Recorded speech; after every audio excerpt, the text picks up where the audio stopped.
lakini still you remain the same person of that name. No. Hiyo jina tu itakushika. But unajua Exactly, you can rebrand that name. Unaweza. Not easy. Let me tell you something. You give me a good Kevo in this world.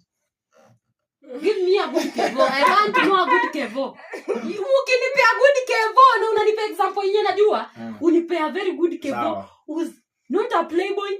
Achezani, yani ako too straight. Yeye kazi yake ni focused on work and my family. Sasa Kevin. Unaona?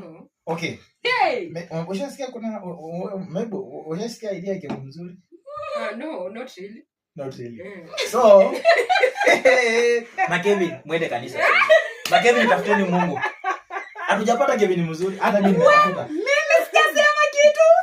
I'm out. No. Mystery na Kevin siko jamani, msiniani. No, hiyo ni ukweli. By the hadi mimi nimejaribu. Okay. Bishop zangu wote. Kevo. Sijawapata mzuri. Ningesema. Sijapata. It is not easy to revive that name. But kama umepewa hiyo jina, utaanguka tu hapo. Hata kuna mtoto sahi currently amezaliwa na kaitwa Kevo. Believe me, no tutakuelezea mwe na wengine. Sasa hebu nikueleze kitu. Kuna siku tutaki tuongee sahi kwa sababu sijamaliza story yangu. Kuna siku tuongelea kuhusu jina na nitawaeleza majina how to kujitoa. Yeah. Kuna siku. Wacha tutunde hiyo topic. Kujitoa? Sasa tusiongee sahi.